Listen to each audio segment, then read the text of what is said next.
satu kasih Pak Lurah, satu kasih saya.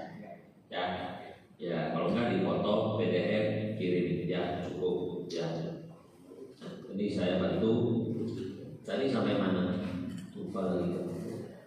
Ibu Eva, nanti masalah ini nanti Pak Dodi yang jawab ya. Terus Ibnu Nurasa banjir ini masalahnya SDA atau jalan? Coba ya nanti ya, kalau masalah jalan koordinasi aja sama Ipung ya. Kan saya takut karena ditutup, akhirnya nggak bisa ke gor atau ke saluran ya. Ibu, waduh Ibu RT apa namanya? Leni Jayani ya, Meti.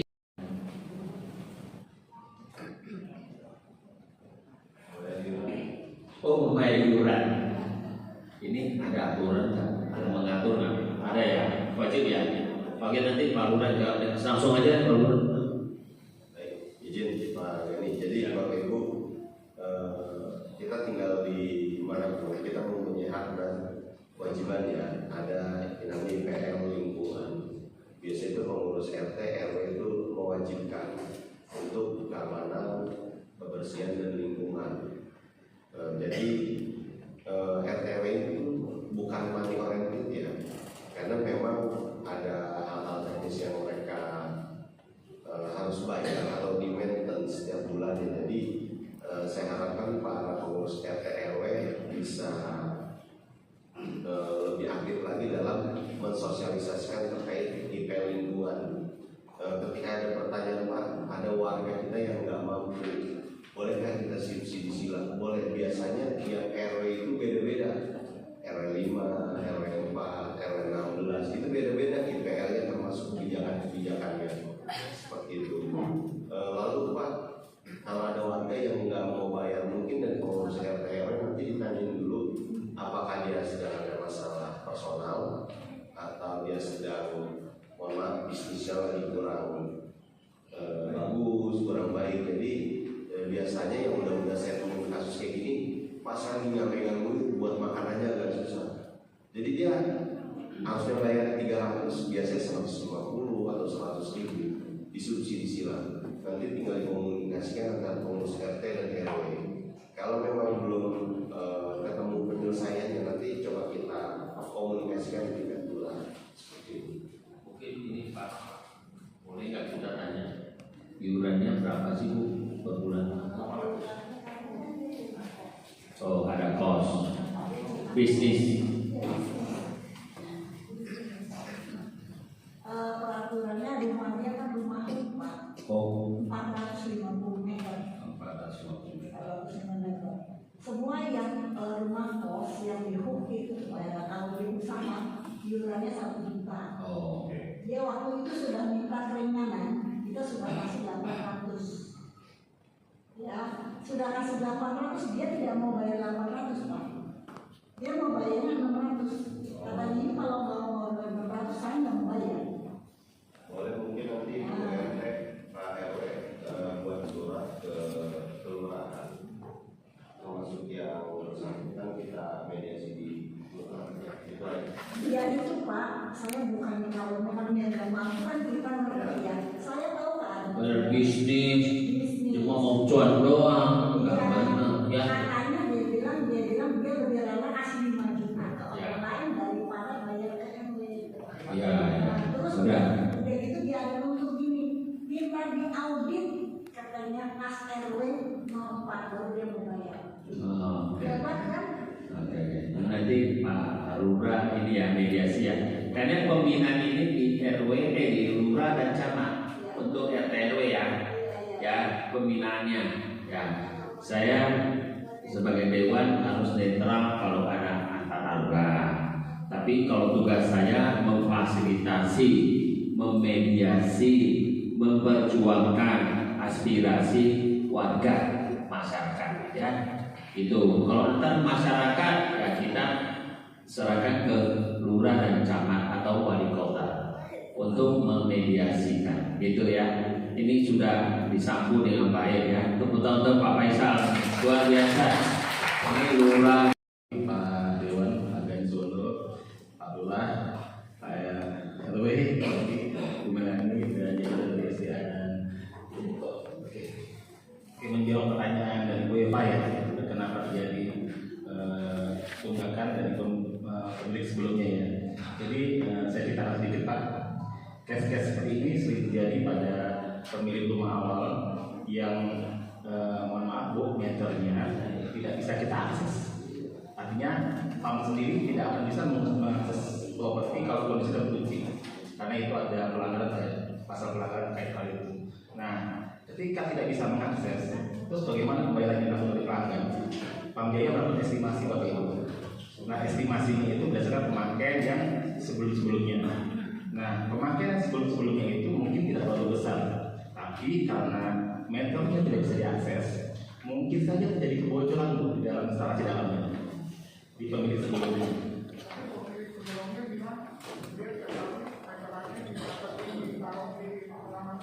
Nah, itu sebenarnya mekanismenya harus dibuat. Mekanismenya itu petugas PAM harus datang mengecek meter. Karena ini pertanyaan Ibu, masa tunggakan tapi PAM membiarkan?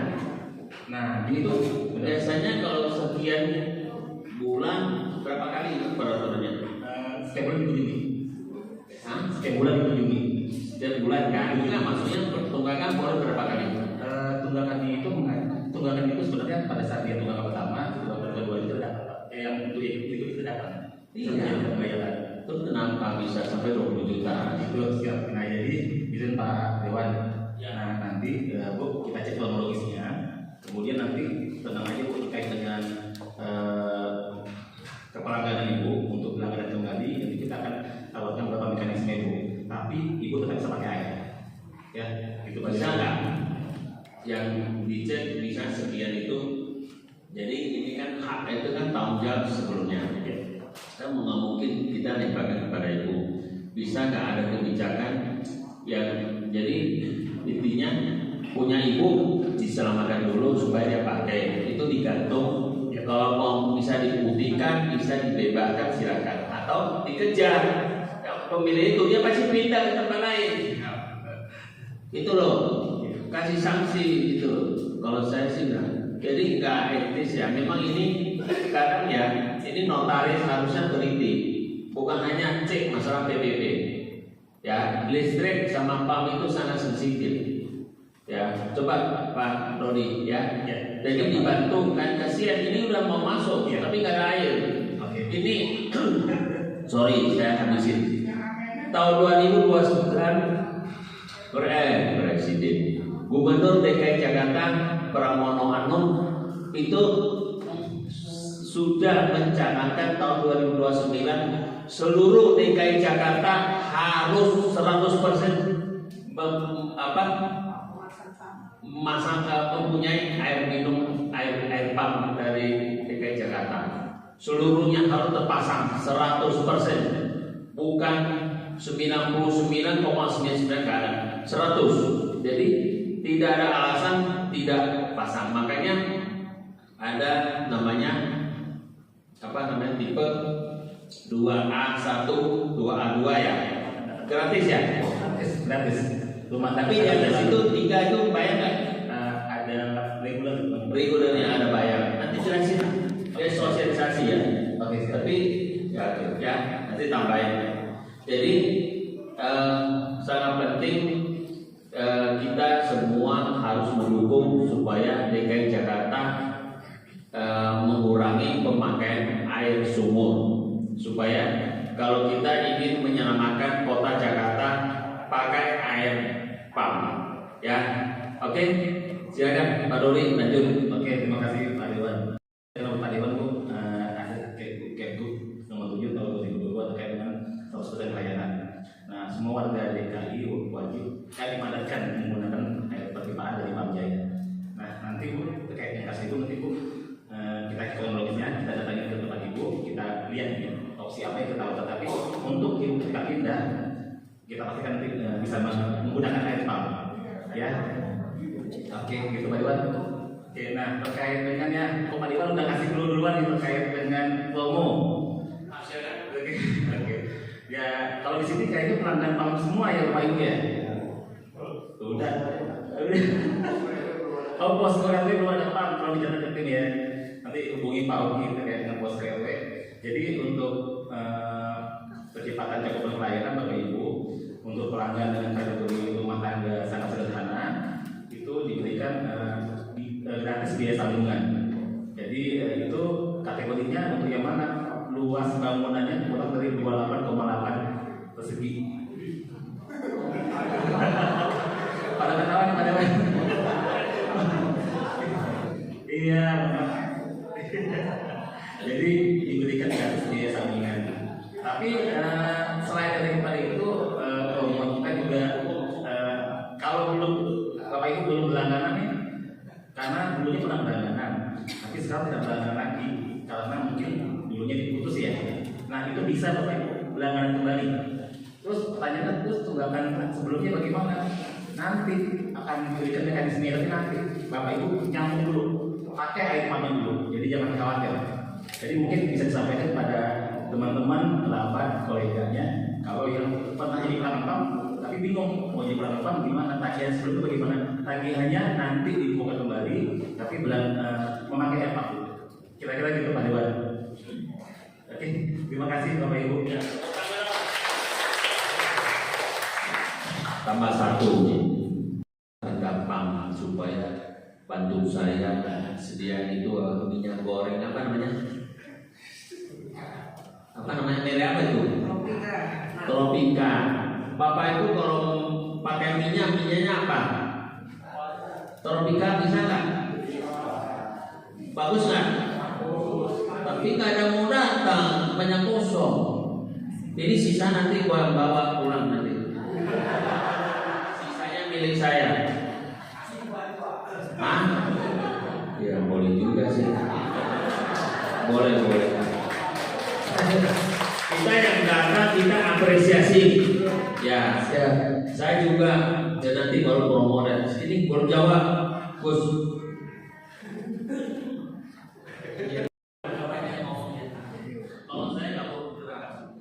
Ya, selamat malam Bapak Ibu. Tadi menanggapi sedikit keluhan Mas Ibnu ya. Mas Ibnu yang kalau hujan itu yang layarnya bergenang, surutnya lambat. Jadi sedikit saya cerita kronologinya gini Pak. Jadi kalau Bapak perhatikan itu di depan PRTU itu tengah jalannya atau tengah yang kasih tengah itu ada mulut air namanya yang besi-besi Pak. Besi-besi kan ada biji gitu. Nah suatu saat besi-besi itu hilang Pak. Awalnya tengok, lama-lama hilang, jadi nggak ada lubang. Jadi ada lubang di situ. Laporan kita Pak, Pak Dewan, waktu jaki. Nah, dan ditutup. Awalnya kita lempar, karena memaset lah, segala macam. Ternyata tolak lagi. Kita tapi standar kita nggak punya tutup yang model lubang begitu. Jadi kita tuh matiin. Jadi kira-kira ada 2 atau 3 titik kita matiin. Tuh. Jadi konsekuensinya pas hujan jadi lambat. Gitu. Jadi harus bawah itu lambat gitu. Kemarin waktu kita bikin crossingan pas tempat pintu itu di jembatan yang arah pompanya PLTU itu waktu bersurat minta izin emang sempat ngingetin pihak PLTU ngingetin mereka dibongkar lagi. Jadi yang saya tutup itu cuma pertanyaannya kalau dibongkar mau nggak dia langsung ganti langsung pasang lagi balik saya gitu langsung pasang lagi yang belum harus bersih buat ngalir air. Kalau emang dia udah siapin kita siap bongkar gitu. Tapi nggak apa-apa, nanti saya akan koordinasi ke pihak PLTU sama tanyain ke dia. Kalau emang dia siap, udah ada ininya, ada tutupnya, kita akan bongkar. Gitu kita bongkar lagi pasti gitu. Ya, kan kita tahu sendiri kalau jalur itu emang dilalui sama busway Pak, busway ganteng lagi. Jadi tutup besi kalau besi-besi tipis itu masih penyok segala macam itu. Saya aja tutup permanen itu berapa kali patah terus. Makanya Bapak mau agak saya tebelin dikit gitu sampai sekarang. Cuma konsepnya gitu. Jadi kalau hujan air lambat surutnya gitu. Nah, apa nanti saya koordinasi ke Ibu, saya minta waktu Mas. Nanti saya minta nomor teleponnya Mas ya. Nanti saya bakal saya kirim foto kalau nggak saya koordinasi ke orang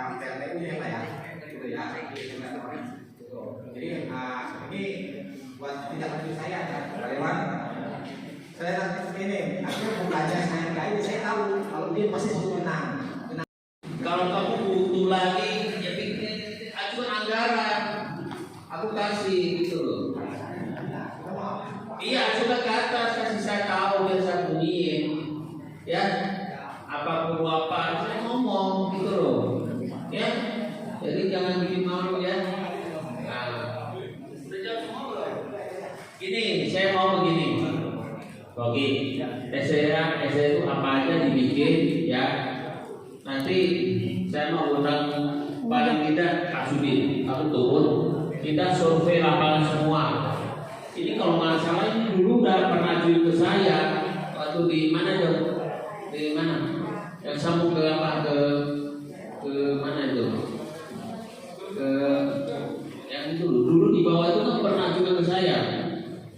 Udah berapa tahun? 2 tahun malu saya. Ya, sudah sampaikan.